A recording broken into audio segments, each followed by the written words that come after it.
Comenzamos, bueno, esta es, digamos, la página a la que ustedes van a acceder, van a encontrar el informe anual. Esto está al cierre de diciembre del año 2024. La Superintendencia de Bancos lo que ha hecho es considerar las estadísticas desde el año 2020 hasta el año 2024. ¿Ok? Entonces, obviamente en esas estadísticas somos conscientes que puede haber imperfecciones de datos, que puede haber reclasificaciones. eh, Sin embargo, me parece un gran y valioso esfuerzo el poder presentar estas estadísticas, ¿no?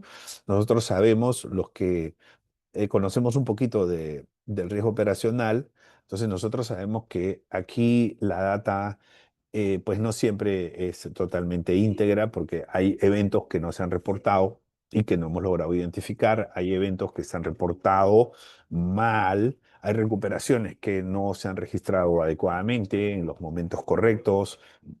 Entonces puede haber algunas imperfecciones, pero sí me consta que la Superintendencia de Bancos de la República Dominicana está periódicamente eh, uniformizando y estandarizando los criterios para que, digamos, la cultura de riesgo de las entidades que supervisa pueda presentarle información cada vez más homogénea, ¿no? Y de mejor integridad. Bueno, entonces, este es el primer grafiquito, ¿no? Entonces, aquí nosotros tenemos el número de eventos por entidad. ¿M? Esto está en miles. El primero que ustedes ven ahí es el total, digamos, ¿no? O sea, la línea puntiaguda, esa punteada intermitente, ese es el total, ¿no? Entonces hemos visto cómo del año 2020 al año 2024 son 5 años completos, eh, ha aumentado de 9,7 miles de eventos a 41.600 eventos, ¿no? O sea, casi ha aumentado a un 400%, casi que se ha cuadruplicado. Entonces, eso, digamos, es bueno y no tan bueno. Es bueno porque si se está reportando más, lo que está significando es que evidentemente la cultura de reportería, la cultura preventiva, la cultura de riesgos está evolucionando también, ¿no? Pero por otro lado también, digamos, los riesgos están presentándose, ¿no? Entonces, una mezcla de las dos cosas, pero digamos, por lo que yo conozco el mercado dominicano, yo les diría que la principal, digamos, el principal elemento, el principal driver que lleva a que este número de eventos se dispare es una mayor y una mejor cultura, ¿no? De riesgos, de reportería. Entonces, eso en primer lugar. Em, pero sabemos que, digamos, hay una evolución importante aquí, ¿no? Entonces, en el último año hemos tenido un crecimiento en número de eventos del 22%. Eso es lo que refleja la estadística, ¿no? Ahora, ¿y ese crecimiento por dónde viene? ¿Qué tipo de riesgo es? Bueno, atención a eso, fraude externo. Ese es el principal tipo de riesgo que, digamos, ha elevado considerablemente el registro de los eventos de riesgo operacional, ¿ok? De hecho, el fraude externo representa de estos 41.600, según el informe, está representando el 86,95% del total de eventos. Entonces, cuando lo ves por eventos es el 87%, ¿no? Fraude externo, pero cuando tú lo ves por pérdida, baja un poco, ¿no? Ya no, por monto de pérdida ya no es 87%, creo que está representando 51%, pero igual es bastante. Entonces, ojo con el fraude externo. Vamos a ver poco a poco en cada una de estas 12 láminas eh, qué es lo que están mostrando las estadísticas. Bien, entonces, eh, luego, la segunda lámina que tenemos son las pérdidas netas, ¿no? Entonces, en las pérdidas netas, aquí hemos descontado las recuperaciones. Es muy importante tener en cuenta que las recuperaciones son retroactivas. Es decir, si nosotros tenemos, deberían ser, ¿no? Lo que pasa es que a veces los criterios de registro de las recuperaciones no están completamente alineados en las organizaciones y a veces el regulador tampoco no se da cuenta, o sea, advierte, pero pues existe la posibilidad de que las recuperaciones no estén bien sincronizadas con los eventos. Es decir, si ocurre un evento en el año 2020 y ese evento tiene una recuperación en el año 2022, entonces las pérdidas del año 2020 se tienen que actualizar después de la recuperación. ¿Ok? Entonces es retroactiva y la recuperación siempre se incorpora al momento de ocurrencia del evento. ¿Ok? No al momento de ocurrencia de la recuperación, sino de ocurrencia del evento. Bien, entonces eso hace que, pues muchas veces los montos de pérdida, en el momento que se les incorpora la recuperación, que a veces llega a varios periodos después, tengan una variación y que por lo tanto sea, digamos, lleve unas estadísticas dinámicas, ¿no? Bueno, entonces aquí nosotros vemos en las pérdidas netas que en el año 2024 se estabilizaron, ¿ok? Eh, con respecto al año 2023. Obviamente las pérdidas están representando 1.698 millones de pesos dominicanos, ¿no? Esos 1.698 tenemos que dividirlo más o menos entre 60, ¿no? Entre 60 para que nos dé, digamos, el número de o el monto en dólares, ¿no? Entonces, si lo dividimos entre 60, ahí tenemos, vamos a redondear, 1.800 entre 60, por ahí nos da como 30, ¿no? Eh, como 30 y un poquito más de 30, ¿no? 33 por ahí. Entonces es como 33 millones de dólares, ¿no? Esto es para todas las entidades, ¿ok? Aquí cuando estamos viendo todas estas estadísticas, son estadísticas consolidadas indudablemente, ¿no? Pero eso representa más del doble de lo que eran las pérdidas en el año 2020, más del doble de las pérdidas netas, ¿no? Entonces, obviamente hay una evolución que nos tiene que llevar, una evolución de las pérdidas ocasionadas por el riesgo operacional que nos tiene que llevar a un análisis, digamos, relativamente minucioso, ¿no? De por qué es que esto está ocurriendo. Bien, la tercera gráfica, ¿no? Que es esta, tiene que ver con la tasa de recuperación respecto de las pérdidas brutas. ¿Cómo han evolucionado las pérdidas brutas? Evidentemente también hay un incremento importante, pero la proporción es mucho mayor del crecimiento de las pérdidas brutas. O sea, mientras que en el periodo que estamos analizando, del 2020 al 2024, las pérdidas netas se duplican, números redondos, las pérdidas brutas se triplican, hasta más que se triplican, ¿no? Entonces, eh, pero la recuperación, de alguna manera, está mejor, ¿no? Nosotros podemos ver que la tasa de recuperación, que es qué porcentaje de la pérdida bruta se va a recuperar, está en el año 2024 en 37,7%. Cosa que en el año 2020, esa tasa de recuperación estaba en 10,9%, ¿no?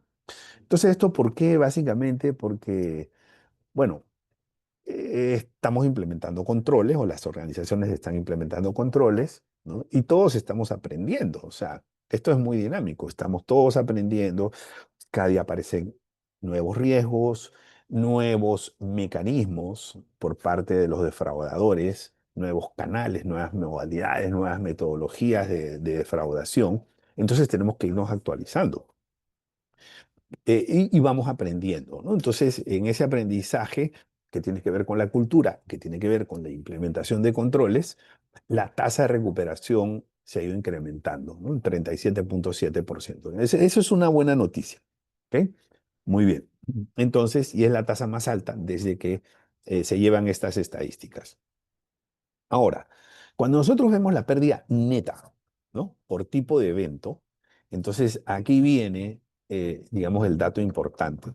La evolución de la pérdida neta, o mejor dicho, ya sabemos que se estabilizó en el año 2024, pero yo les dije desde el inicio, hay un importante componente de fraude interno. O sea, el fraude interno está, fraude externo, perdón. El fraude externo está en 868 millones de un total de 1.698 millones, o sea, prácticamente la mitad. Exactamente es el 51,4%, pero estamos hablando que la mitad de toda la pérdida neta viene del fraude externo.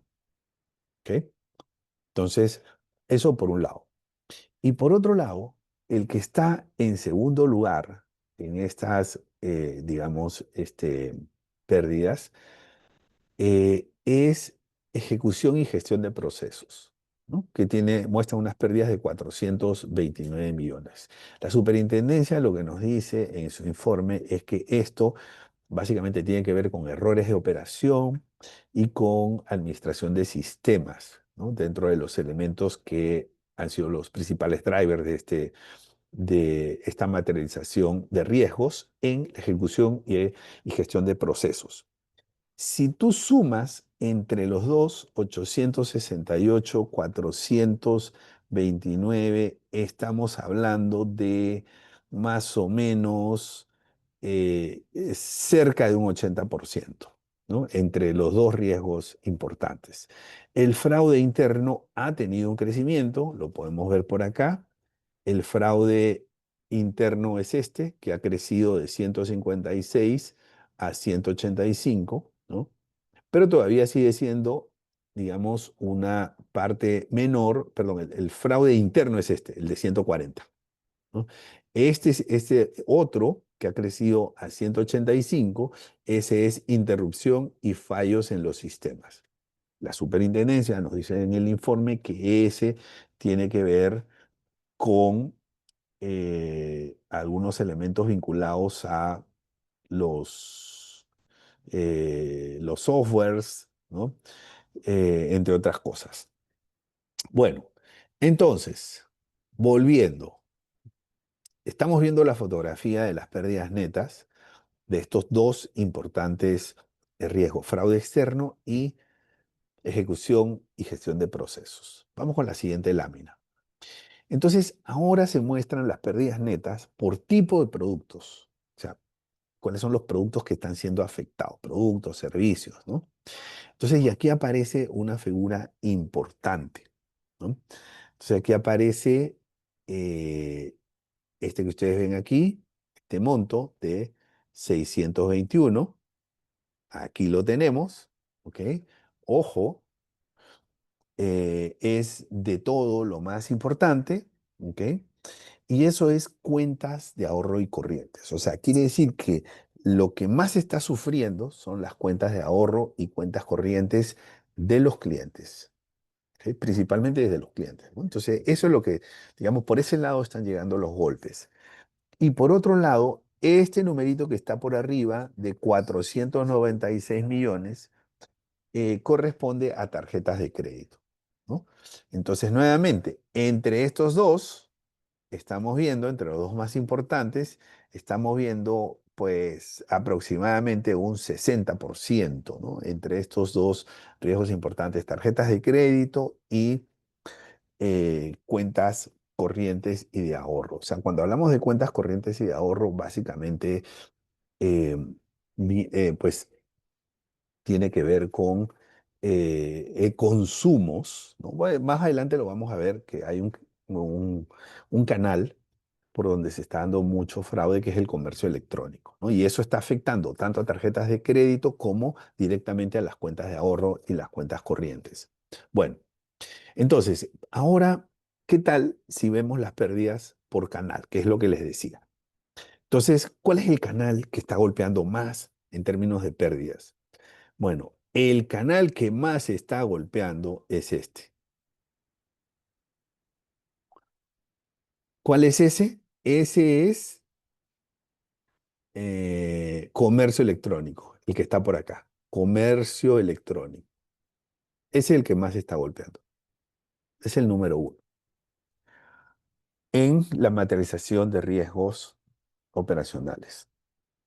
Sin embargo, hay algo que llama la atención, ¿no? O sea, en el análisis, cuando tú ves las preguntas que se hacen normalmente un analista es, bueno, ¿y el año pasado cuánto era? Ah, bueno, el año pasado era un poco menos. El año pasado era 515.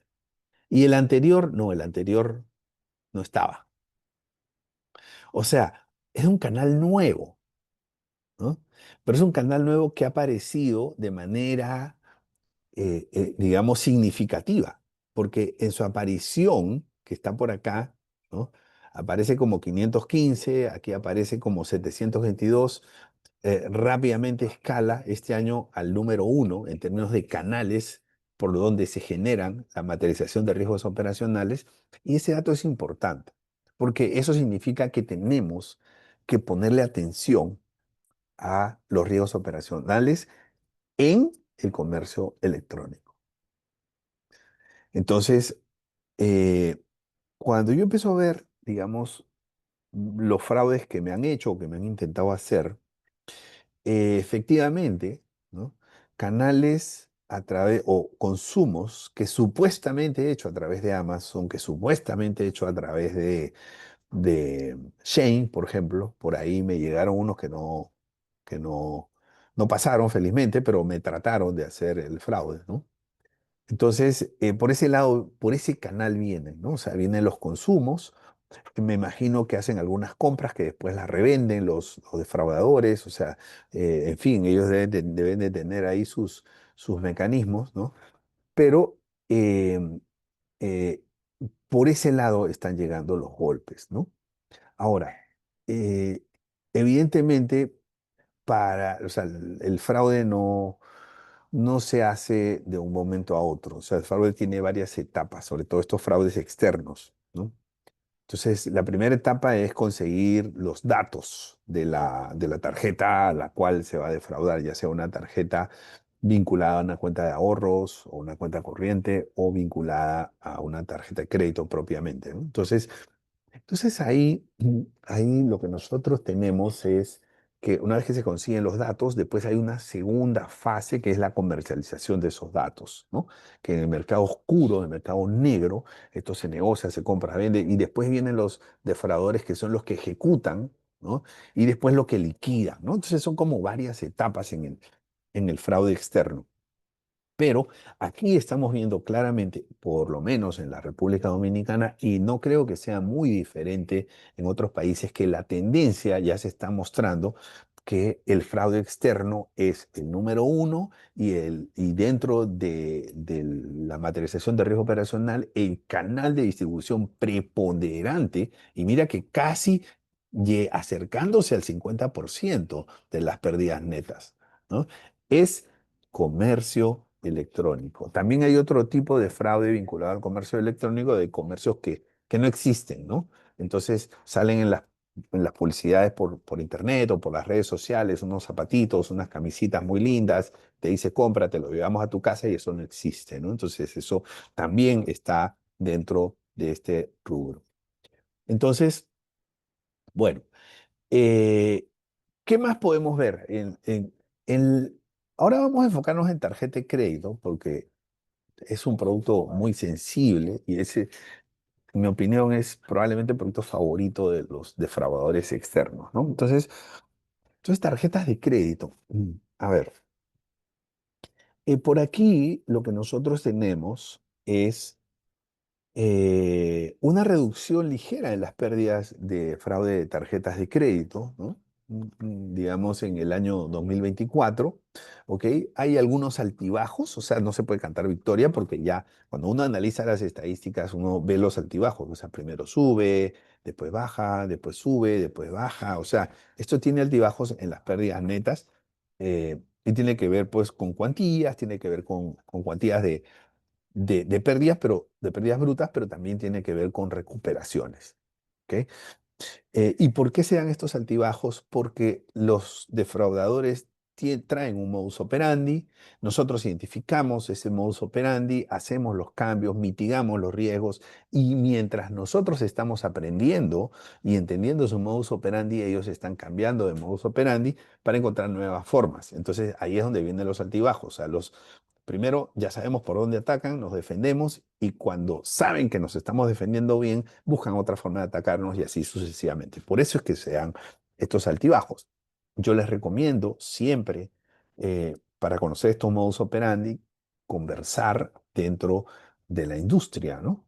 Entonces, en lo que es gestión defensiva, gestión de riesgos, también vale para cumplimiento y otras áreas de control, no hay competidores, ¿no? O sea, el banco X nunca será competidor del banco Z, por más que sean del mismo país, por más que tengan muchas similitudes, no hay competidores. O sea, en áreas de control no se conversa. ¿Qué estás haciendo tú? ¿Por dónde te están atacando? ¿Cómo te estás defendiendo? ¿Qué me recomendarías? ¿No? Y en la siguiente vuelta, el que recomendó pide recomendaciones. Mira, me pasó esto, tú cómo lo estás haciendo. O sea, ahí no debería haber restricciones para poder unir esfuerzos y hacer sinergias, ¿no? Obviamente, en los temas comerciales, de crecimiento, de colocación, de captación o sea, en esos temas obviamente no se conversa. Ahí sí, sí, si quieren, peléense, ¿no? Pero en los temas de gestión de riesgos, somos todos colegas, o sea, no hay competidores, sino más bien colegas de profesión. Entonces, es muy importante conversar, no solamente con los bancos de tu país, ¿no? Que ahí siempre va a haber un poco de recelo, ¿no sabes? Pero yo te recomiendo, mira, busca bancos parecidos, porque si eres el banco número uno de un país X, entonces puedes buscar el banco número uno del país Z, a ver qué tanto se parece, ¿no? Porque si vas a conversar, un banco chiquito que va a conversar con un banco grande, no tiene los mismos riesgos y probablemente tampoco tiene los mismos presupuestos y no tiene los mismos controles, entonces como que tal vez no va a ser muy eficaz esa conversación, ¿no? Aún puede servir, pero es mejor si tú buscas un benchmark más o menos parecido a las características tuyas, ¿no? Y a veces el banco número uno de un país pequeño puede compararse con el banco número tres de un país grande, ¿no? Entonces a veces pueden ser muy, muy parecidos. Entonces, también por tipo de productos, perfil, ¿no? Un poco de estrategia también, ¿no? O sea, no todos los bancos tienen la misma madurez o la misma digitalización, en fin. Entonces, eh, mm, hay que hacer el trabajo de buscar más o menos cuál es el benchmarking y hacer el ejercicio y conversar. Y eso puede ser una buena inversión, ¿no? Y hoy en día ya no necesitas viajar, ya no necesitas ir al otro lado a hacer una pasantía, no, no, no. O sea, hoy en día por Zoom, así como esta conferencia, ¿no? Por Zoom se puede aprender mucho. Entonces se conversa y mira tú qué estás haciendo y lo otro. Y entonces creo que este, necesitamos hacer eso para que no nos sigan golpeando, ¿no? Porque como dice Charlie García, nos siguen pegando abajo. Entonces, por aquí tenemos, ¿no? El fraude de tarjetas por canales, ¿no? Pues ya sabemos que el fraude de tarjetas está fuerte y ahora, si lo dividimos por canales, ¿cuál es el canal que está siendo preponderante? Bueno, ya se imaginarán cuál iba a ser la respuesta, ¿no? Es este de aquí. Pagos, vamos a subrayarlo, es este. Pagos a través de comercio electrónico. Señores, comercio electrónico está representando una pérdida de 355 millones respecto de un total de 473 en lo que es fraude de tarjetas de crédito, ¿no? Entonces, o sea, evidentemente eso representa eh, entre un 75-80%, cerca de un 80%, viene por ese canal de distribución comercio electrónico. Entonces, donde le tenemos que poner el foco en gestión de riesgo operacional es en comercio electrónico. ¿Qué podemos hacer? Ahora vamos a ver una serie de medidas, de mitigantes que se pueden establecer, pero mientras tanto, ya estamos tomando conciencia que por el lado de fraude externo, tarjetas de crédito, comercio electrónico, por ahí están llegando los golpes fuertes. ¿Ok? Bueno, ahora, y ahora hablemos de las cuentas de ahorro corrientes, que son las cuentas a la vista, ¿no? Yo les llamo así cuentas a la vista. Entonces, en estas cuentas, ¿qué tenemos? También tenemos altibajos, ¿no? Tenemos digamos, una reducción en el año 2024, ¿ok? En el año 2024 tenemos una reducción en las pérdidas netas, ¿no? Sin embargo, todavía estamos hablando de montos relativamente importantes como 359 millones de pesos dominicanos. Entonces, si nosotros vemos esto por canal, ¿no? Si nosotros lo vemos por canal, ¿qué cosa es lo que nosotros encontramos? Bueno, lo que estamos encontrando aquí es que el canal preponderante es este de aquí, ¿no? Y adivina cuál es. Comercio electrónico. O sea que comercio electrónico no solamente está golpeando las tarjetas de crédito, sino también está golpeando las cuentas de ahorro y cuentas corrientes, ¿no? Bueno, entonces, eh, seguimos, ¿no? Está fuerte eso, ¿eh? O sea, esto es 189 de 359, estamos hablando de eh, prácticamente la mitad, un poco más de la mitad, ¿no? En cuentas de ahorro y cuentas corrientes. Bien, también estamos hablando ahora en la siguiente lámina de las pérdidas brutas respecto del margen financiero, que realmente yo le llamo resultado financiero, pero para no usar términos que son diferentes de los que usa el informe que estamos analizando, el informe usa margen financiero, pero realmente es el resultado financiero, porque para mí margen es un porcentaje, resultado es una cantidad expresada en unidades monetarias, ¿no? Pero entonces, importante es que se entienda la idea. Más allá de la semántica, ¿qué porcentaje representa de la ganancia bruta, las pérdidas brutas de riesgo operacional? Entonces aquí nos encontramos que esto va creciendo, ¿no? Las pérdidas brutas. O sea, estamos hablando de que en el año 2020 representaba el 0,6%. Todos los años ha ido incrementándose a un ritmo distinto, pero hoy en día, en el año 2024, estamos en 1,09%, ¿no? O sea, esto ha venido creciendo todos los años. Hubo, a partir del año 2022, ¿no? Cierta estabilización, porque de 1,05 a 1,06 a 1,09 no hay mucha diferencia, ¿no? Sin embargo, eso lo que nos está diciendo es que por muy pequeña que sea la diferencia, todavía se sigue manteniendo un crecimiento. ¿Ok? Muy bien.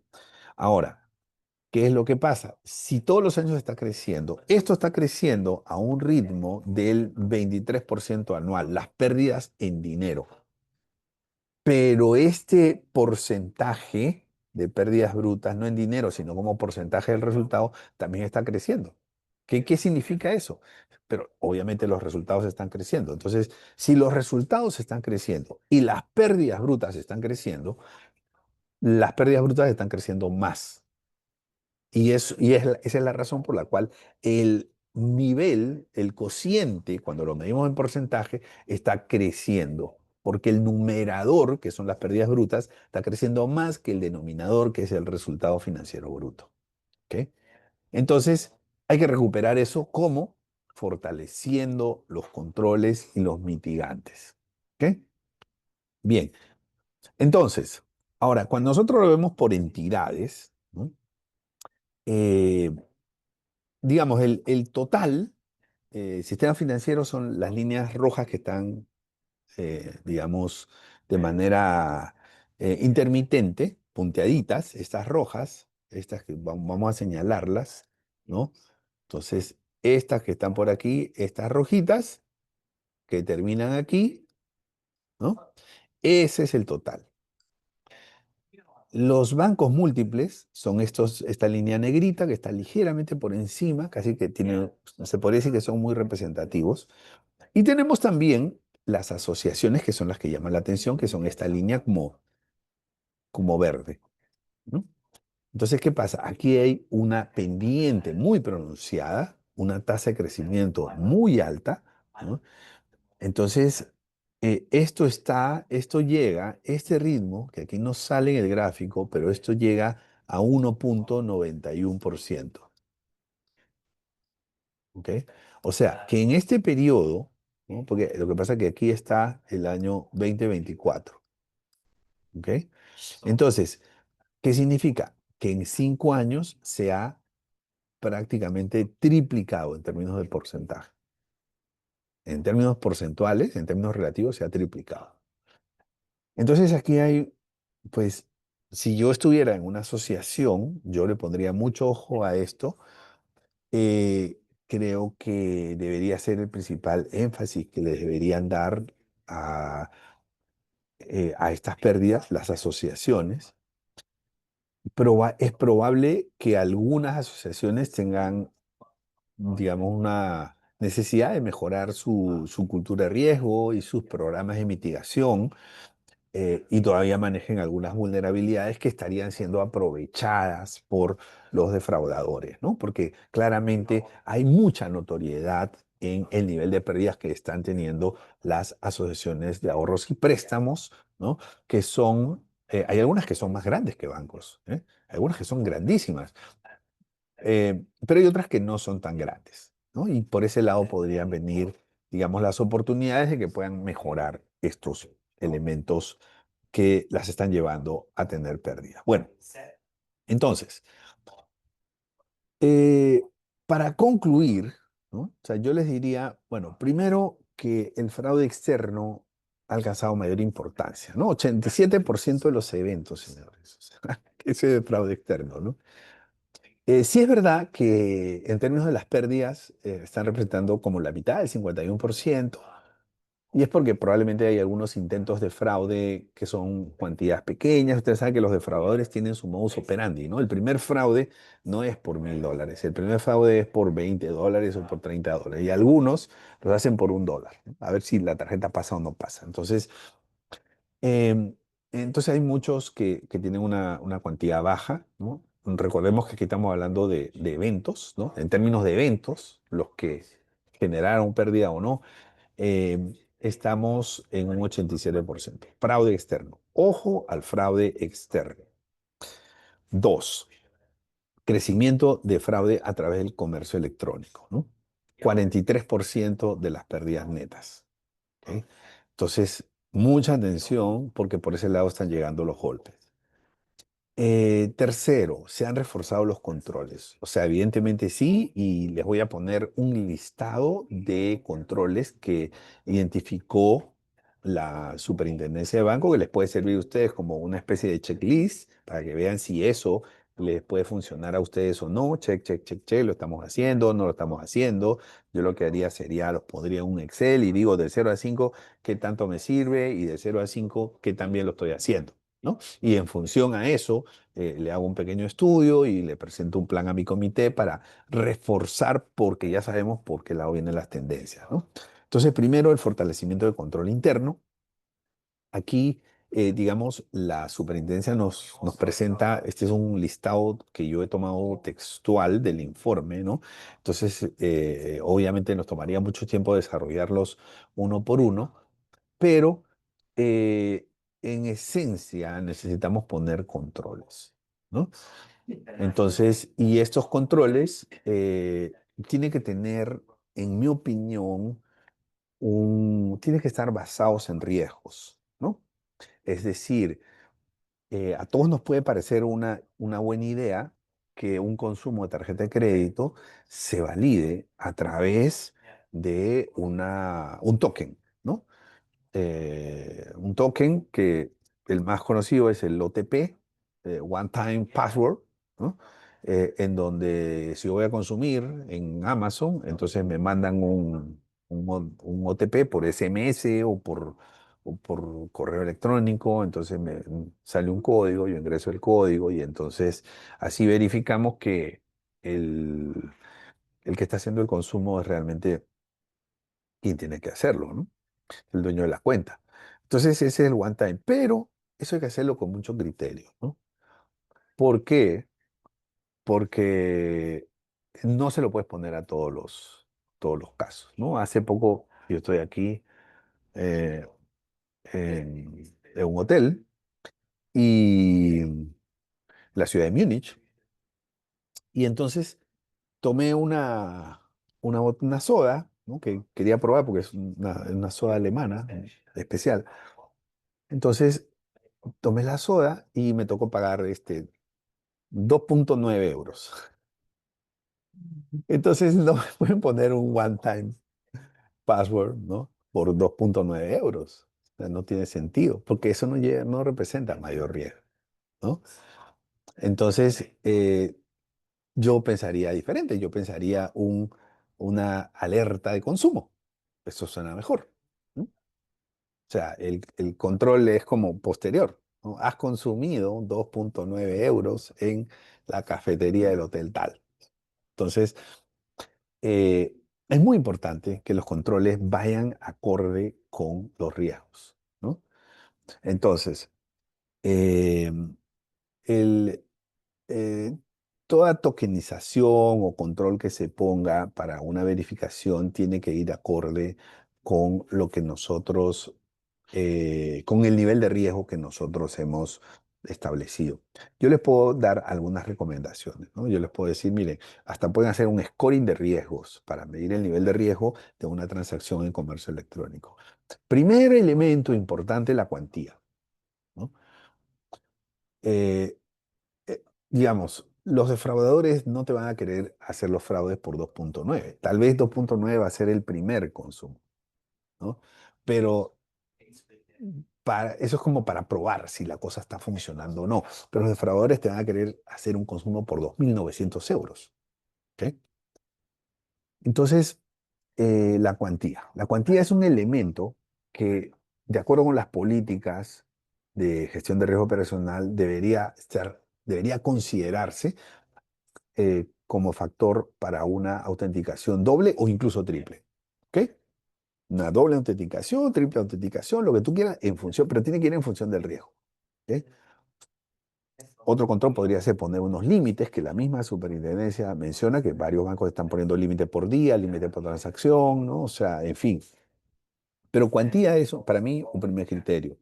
Un segundo criterio es el canal, ¿no? O sea, ya sabemos que comercio electrónico está marcando un nivel alto, ¿no? De incidencias en el fraude. Entonces, yo digo, bueno, si viene por comercio electrónico, ¿no? Entonces aquí hay un riesgo importante, ¿no? De canal y por lo tanto, por ser comercio electrónico, por ser un canal de alto riesgo, el de más alto riesgo dentro de todos los canales, entonces le ponemos un OTP o una tercera validación o lo que sea. ¿Ok? Bien. Puede llegar incluso el control hasta una restricción, ¿no? Por cuantía o una restricción por consumo también. En fin. Eh, Otro criterio es la frecuencia, ¿no? O sea, otro criterio es la frecuencia. Entonces, por ejemplo, si yo no soy un consumidor de Shein, ¿no? O de Amazon, entonces eso debería llevar, digamos, a una puntuación. Mira, el señor nunca consumió en Amazon, está tratando de consumir en Amazon por primera vez. Esto es una señal de alerta, entonces hagamos una verificación. Eso podría funcionar, ¿no? De repente yo sí soy el que quiere consumir, ¿no? Pero me toca, por ser la primera vez, ¿no? Y por lo tanto, por ser considerado una anomalía, cumplir con la verificación, ¿no? Ya sea por correo electrónico o de algún tipo, ¿no? Entonces, obviamente esto se tiene que trabajar muy coordinadamente con los operadores, ¿no? Y con las marcas de tarjeta como Visa o Mastercard o las que correspondan, ¿no? Pero mi recomendación es que, si bien es cierto, las estadísticas nos están diciendo tenemos que reforzar los controles, hay que hacerlo con mucho criterio, ¿no? Con mucho criterio, con mucho cuidado, porque no podemos estar, digamos, no podemos interrumpir la facilidad de la transaccionalidad, ¿no? O sea, acá, por ejemplo, en Europa, hay lugares, hay ciudades, ¿no? No voy a decir cuál, que si tú necesitas baño en el aeropuerto o estás en algún lado, ¿no? En la estación de tren necesitas baño, entonces tienes que pagar el baño, ¿no? Entonces, y a veces no tienen la moneda, pero te aceptan la tarjeta, ¿no? Entonces, imagínate que tú estás en un apuro, tienes que ir al baño, tienes que pasar la tarjeta y te mandan digamos, la verificación. O sea, eso tiene que ser ágil, ¿no? ¿Por qué? Porque lo que te cobran es 1 euro. En Suiza te cobran 2 francos suizos, que es como 2,50 € por ahí. $2,50 por ahí, más o menos. Entonces, entonces todo eso, evidentemente, puede dificultar ese establecimiento de controles si no lo hacemos con los criterios basados en riesgos. ¿Ok? Muy bien. Listo. Y a veces los criterios, mira, ahora yo quise hacer una transacción y es 30, ¿no? Entonces estoy en Alemania y me tocaba pagar planilla, que hoy es 30. Entro a la página del web bloqueado. Es verdad. Que, bueno, yo no sé cómo voy a hacer para solucionar eso, pero tengo que solucionar, ¿no? Entonces, eh, entonces hay que, digamos, eh, poner controles, sí, estoy completamente de acuerdo, hay que fortalecer los controles, pero hay que hacerlo con un buen criterio para no afectar la experiencia del usuario, ¿no? Sobre todo en casos en donde no vale la pena establecer los controles. Los controles, escúchenme bien, los controles tienen que ser selectivos. Tenemos un gran problema si no estamos siendo selectivos con los controles, porque tenemos que hacerlos proporcionales a los riesgos, ¿no? Eso es lo que debería hacer. Entonces, el segundo elemento que se menciona en el informe es la concientización de usuarios. ¿Ok? Campañas, ¿no? No te despegues de tu tarjeta. Si vas a usar tu tarjeta, mejor ponla en el celular para que no la estés entregando y no te vean los, digamos, los dígitos de atrás, ¿no? El código de seguridad. Entonces, si lo pones en tu celular, usa el contactless y así acercas tu celular, es mucho más seguro. O sea, todo eso hay que explicárselo a los usuarios, ¿no? Entonces, ahí hay un rol, eso también es un control, pero es de otra naturaleza, ¿no? Porque de alguna manera es un control que no está, digamos, en el lado de lo, o sea, no depende del dueño del proceso, ¿no? Sino que es un control más de concientización para que el usuario tenga un mejor rol de colaboración con la gestión de riesgos, ¿no? De él mismo, ¿eh? De él mismo y obviamente del banco, ¿no?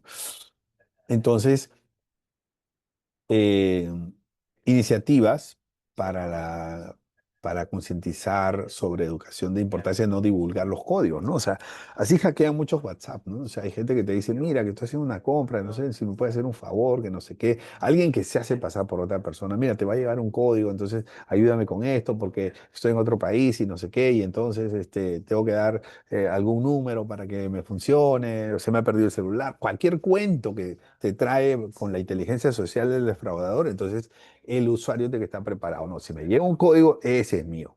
Yo no puedo dar a otros, ¿no? El tercero que se establece es el fortalecimiento de respuesta a reclamaciones y alertas, ¿no? ¿Por qué? Porque muchas de esas, digamos, lo que pasa es que los fraudes, cuando los detecta el usuario reclama, ¿no? Entonces es muy importante también que haya una agilidad. Si ustedes le están diciendo a los clientes ante un consumo no reconocido, llame al banco, estamos en un problema. ¿Por qué? Porque las llamadas normalmente no son muy efectivas, ¿no? Eh, lo que es mucho más efectivo, estamos hablando de gestión de riesgos, es mucho más efectivo que si el usuario sospecha, el usuario puede usar los canales digitales para presentar una reclamación, para hacer un bloqueo de tarjeta, ¿no? Todo eso. Ahora, claro, obviamente, si el usuario no sabe, no quiere o las razones que sea y usa el teléfono, entonces eso como un plan B puede funcionar. Pero el diseño de concientización al usuario tiene que venir formateado para que el usuario se haga cargo de una autogestión de bloqueo de tarjetas o de reclamación, ¿no? Y que esté todo automatizado.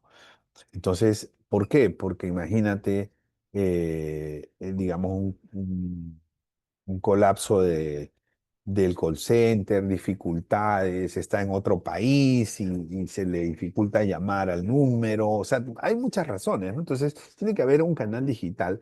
Claro, el que no quiere, porque no está acostumbrado a hacerlo por esas formas, etcétera, entonces puede tener la alternativa, pero no debería ser, pienso yo, ¿eh? No debería ser la primera opción, debería ser la segunda, las llamadas por teléfono. Y lo que definitivamente no puede ser, que yo sé de gente que lo está haciendo, es, tiene que venir al banco a presentar su reclamación. O sea, eso no puede ser. Ya no estamos en esa época, ¿no? Ya no estamos, los bancos que están haciendo eso, pues la verdad que tienen mucha oportunidad de poder mejorar porque ya no estamos para eso, ¿no? Entonces, pero hay algunos que todavía siguen con sus políticas, ¿no? O sea, para algunas cosas la digitalización sí les gusta, ¿no? Pero para otras cosas, no, o sea, eso hay que hacerlo. Les puedo asegurar que hay bancos de mediano tamaño que todavía lo siguen haciendo y le dicen, tienes que venir acá, ¿no? Entonces, y tienes que firmar y todo lo demás. Bueno, entonces el fortalecimiento de la respuesta a la reclamación, ¿no? Entonces, esto es, digamos, aquí les pongo un conjunto, ¿no? de, de elementos que se mencionan en el informe. Y para terminar, les pongo un monitoreo y mitigación de amenazas, ¿no? Entonces, que también se habla en el informe y te ponen aquí un listado, ¿no? ¿No? La mejora de los procedimientos, la capacidad de respuesta, ¿no? O sea, la automatización, que es un poco lo que yo les mencionaba. O sea, cuando nosotros hablamos de reclamos presenciales, de llenar formularios, esos formularios van donde el supervisor, todo eso toma tiempo, ¿no?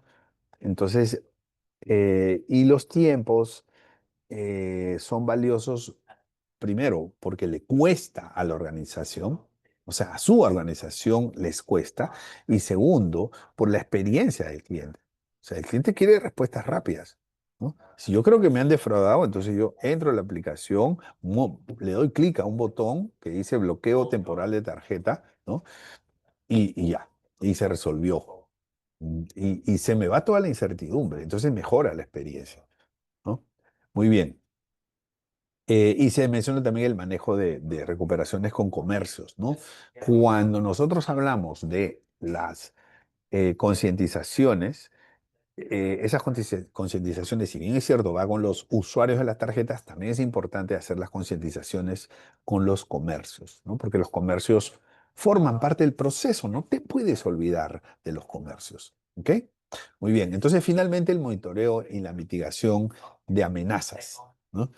Entonces, hay un conjunto de estrategias para identificar qué es lo que puede ser phishing. Obviamente todo esto puede fallar, como, como a mí cuando me bloquean y me dicen, no, tú estás en Alemania, tú pareces ser un hacker, ¿no? Entonces, no, yo quiero hacer mi transacción normal, quiero pagar mi planilla.